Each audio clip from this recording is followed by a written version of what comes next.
అందరూ నమస్కారం.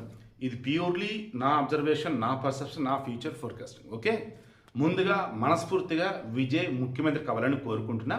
ఎందుకంటే పార్టీ పెట్టిన 2 సంవత్సరాలలో ఎన్నో ఇబ్బందులు, ఎన్నో రకాల అవాంతరాలను ఓవర్కమ్ చేసి 234 స్థానాలు ఉన్నటువంటి తమిళనాడులో 108 స్థానాలు గెలిచాడు. పోటీసిన 2 చోట్ల గెలిచాడు. అండ్ ఈయన పార్టీ నుంచి అత్యధికంగా గెలిచిన వాళ్ళలో టీచర్లు ఏంటి, చిన్న కూలీ నలి చేసుకున్న వాళ్ళు, డ్రైవర్లు, ఇలా ఎక్సలెంట్ వాళ్ళు ఉన్నారనమాట. అంటే అసలు వీళ్ళు అధికారానికి వస్తారా, ఏయ్ నువ్వు ఓటేయడానికి ఎరా నువ్వు పనికొచ్చేది అంటారు చూసారా, అటువంటి వాళ్ళు అధికారంలోకి వచ్చారు. సో అటువంటి విజయ్ ముఖ్యమంత్రి వాళ్ళని కోరుకున్నా. కానీ రాజకీయ పరిణతి కనిపించడం వల్ల ఎవరితో ఎలా అప్రోచ్ అవ్వాలో తెలియటం లేదు. ఇటువంటి వ్యక్తిని చూసి ఇప్పుడు డిఎంకే ఏమంటుంది, నువ్వు గవర్నమెంట్ ఫామ్ చేయి, 6 నెలల వరకు నేను టచ్ కూడా చేయను, నేను సైలెంట్ చూస్తా అంటుంది. అన్నా డిఎంకే ఏమంటుంది, నువ్వు గవర్నమెంట్ ఫామ్ చేసుకోవయ్యా, మా డ్యూటీ మేము చేస్తామంటుంది. గవర్నర్ ఏమంటున్నారు, నువ్వు 118 ఎమ్మెల్యేలు ఉన్నాళ్ళు ఎవరో లిస్ట్ తీసుకొచ్చి ఇవ్వయ్యా, మేము నీకు ప్రమాణ స్వీకారానికి అనుమతిస్తామంటున్నారు. బట్ విజయ్ వచ్చేసి ఇప్పుడు 2 సార్లు గెలిచాడు గవర్నర్ని. మేబీ ఈ వీడియో పెట్టిన కాసేపుకి మరలా గవర్నర్ కూడా కలవబోతున్నాడు విజయ్.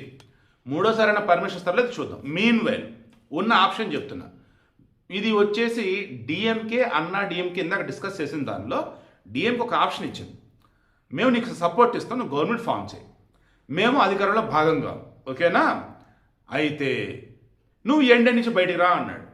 ఎన్డీఏ అన్నప్పుడు బీజేపీ రిలేటెడ్ కదా, బీజేపీ ఒక్క సీటు గెలిచింది, వచ్చేస్తాడు.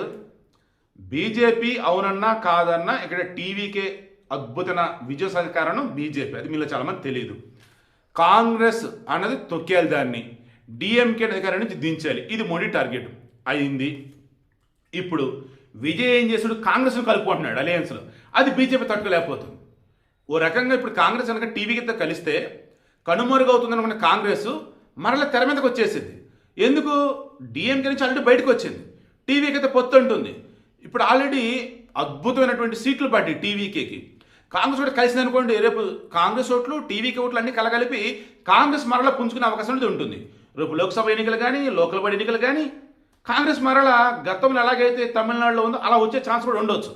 అది బీజేపీ ఊరుకోదు కదా, అందుకని ఏదో ఒక విధంగా కాంగ్రెస్ని దూరం పెట్టాలని చూస్తుంది. అంటే విజయ్ వచ్చేసి గవర్నమెంట్ ఫామ్ చేయకూడదు కాంగ్రెస్తో కలిసి, అందుకని గవర్నర్ చేత అపాయింట్మెంట్ ఇచ్చిన ప్రమాణ స్వీకారానికి అనుమతి ఇవ్వకుండా ఆపుతూ ఉన్నారు. ఈ విషయంలో నేను కూడా అగ్రీ చేస్తా, దానికి ఎగ్జాంపుల్స్ కూడా కొన్ని నేను తర్వాత ఎక్స్ప్లెయిన్ చేస్తాను. ఇందులో నేను చెప్పదలుచుకుంది, Rajinikanth one and only option ఎందుకంటానంటే, రజనీకాంత్ ఎన్నోసార్లు ఇక్కడ సీఎం అవడానికి ఆస్కారం ఉంది అని అనుకున్నా కానీ ఆయన పార్టీ పెట్టలేదు, పోటీ చేయలేదు, కాబట్టి ఆగిపోయాడు. ఇప్పుడు జయలలిత లేదు, కరుణానిధి లేరు, పార్టీ పెడతానికి మంచి స్కోప్ ఉంది, కానీ వయసు సహకరించట్లేదు, మనం డ్రాప్ అయ్యాడు. ఇప్పుడు పార్టీ పెట్టాల్సిన అవసరం లేదు, నువ్వు వినింటిగా పోటీ చేస్తావు, ఇండిపెండెంట్గా పోటీ చేయి. విజయ్ రాజీనామా చేసే ఒక స్థానంలో, విజయ్ 2 చోట్ల గెలిచాడు కదా, లేదు డిఎంకే అన్న డిఎంకే ప్లస్ ఎవరో ఒకరు రాజీనామా చేస్తారు, అక్కడి నుంచి పోటీ చేయి, గెలుస్తావు. సో ఇప్పుడు ఇమీడియట్గా గవర్నమెంట్ ఫామ్ చేయాలి అంటే 118 మంది సభ్యులు సపోర్ట్ కావాలండి. డిఎంకే ఏమంది, అన్నా డిఎంకేనే నువ్వు ఎన్డీ నుంచి బయటికి రా అన్నాడు, వచ్చాను అన్నాడు. డిఎంకే ఏమంటుంది, కాంగ్రెస్ నేను కలుపుకొని అన్నాడు, ఓకే అన్నాడు. అప్పుడు లెక్క తెద్దాం, మొత్తం ఉంది 234 స్థానాలు. విజయ్కి ఎన్ని వచ్చాయి, 108. అందులో ఒక స్థానం రిజైన్ చేయాలి, తర్వాత మాట్లాడదాం. సరే 108, బ్యాలెన్స్ ఎన్ని ఉంటాయండి, 126 ఉంటాయి. 126లో బీజేపీ ఒకటి తీసేద్దాం, ఓకేనా, 125. 125లో కాంగ్రెస్ 5 తీసేద్దాం, ఎన్ని ఉంటాయండి, 120 ఉంటాయి. ఈ మత్తత్వ పార్టీలు వద్దనుకున్నారు కదా వీళ్ళు, ఇండియన్ యూనియన్ ముస్లిం లీగ్ ఉందే అది కలిపితే బీజేపీ ఒప్పుకోడు, సో వాడిని కూడా పక్కన పెడతాం, 2 తీసేయండి, 118. కాంగ్రెస్ని తీసేసాం, బీజేపీని తీసేసాం, ముస్లిం లీగ్ని తీసేసాం, సరిపోయింది 118. దెన్ డిఎంకే అండ్ అన్నా డిఎంకే కలిపి గవర్నమెంట్ ఫామ్ చేసేయచ్చు, డిఎంకే ఫ్రంట్, అన్నా డిఎంకే ఫ్రంట్. ముఖ్యమంత్రిగా రజనీకాంత్ గారిని పెట్టినట్టయితే జనాల నుంచి వ్యతిరేకత రాదు, ఎందుకంటే రజనీకాంత్ ఇప్పుడు మాత్రం సీఎంగా చేయగలడు, ఇక నెక్స్ట్ 5 years సీఎంగా చేయలేడు. రజనీకాంత్ అన్నప్పుడు అవునన్నా కాదన్నా విజయ్కి సంబంధించి సరైన సపోర్ట్ రావట్లేదు కాబట్టి రజనీకాంత్ అయితే సపోర్ట్ వస్తామన్నారు కాబట్టి వచ్చాడు, కూల్.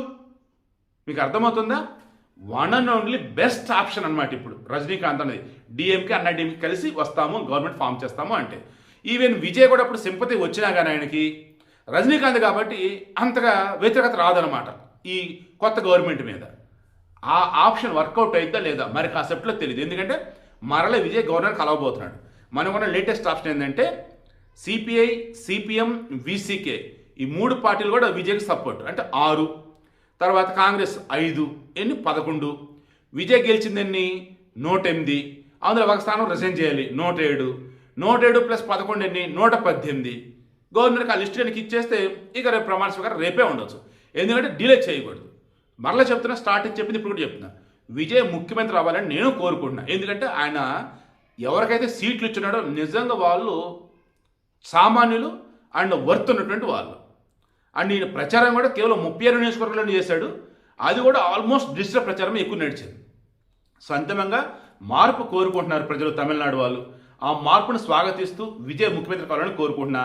ఒకవేళ విజయ్ కనుక రాజకీయ పరిణతి లేకుండా రాజీనామా చేస్తాంటే పిచ్చి కనుక చేస్తూ కనుక ఉన్నట్టయితే రజనీకాంత్ బెస్ట్ ఆప్షన్. డిఎంకే అన్నా డిఎంకే కూటమి కలగలిపి గవర్నమెంట్ ఫామ్ చేయాలని కోరుకుంటూ ఉన్నాం.